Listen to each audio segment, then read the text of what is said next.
polisi dipertanyakan gitu karena ada berperan tersangka dan juga tersangkanya juga speak up bahwa dia bukan pelakunya. Iya. Seperti apa? Sebagai komisi. Iya, ini jadi memang saya sendiri kasus yang terjadi 2016 ini sampai sekarang seperti baru terungkap gitu ya, artinya istilahnya itu berbagai macam peristiwa informasi kok terbuka sekarang ini gitu ya. Dan kemudian kemarin saya juga sempat melihat tayangannya di salah satu televisi swasta bahwa yang bersangkutan si Peggy kalau tidak salah itu mengatakan bahwa dia bukan pelakunya dan dia siap rela mati.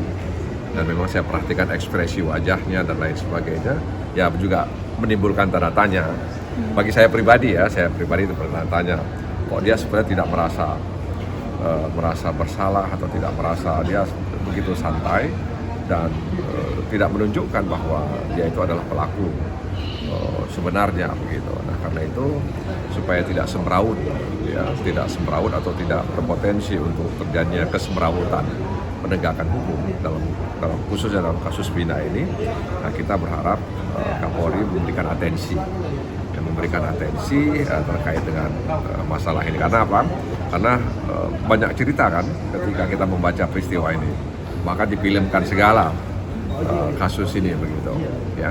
Nah karenanya ini sudah menjadi atensi masyarakat banyak, maka jangan lagi bermain dalam tanda kutip dengan kasus ini.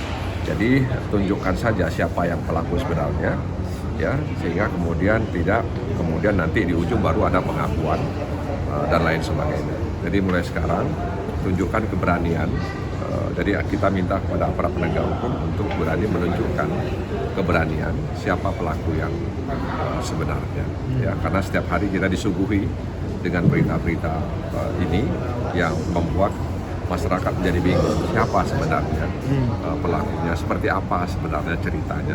Nah, oleh karena itu pimpinan di Kepolisian Republik Indonesia harus menuntaskan sampai ke akar-akarnya, ya, sehingga kemudian kasus ini bisa terang-benderang. Oke. Ini evaluasinya harus seperti apa gitu Bang? Karena ini kan 8 tahun salah tangkap, kemudian yang sekarang juga dicurigai salah tangkap juga.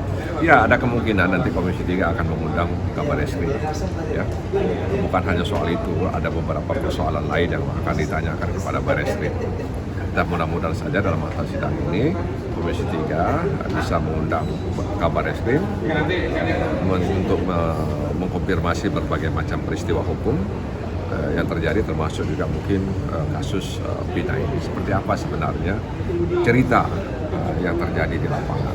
Karena ini 2016, dulu yang jadi Kapolres sekarang sudah jadi lain lagi dia. Ya, mungkin dulu penyidik-penyidik yang ada di Cirebon sudah berpindah kemana-mana.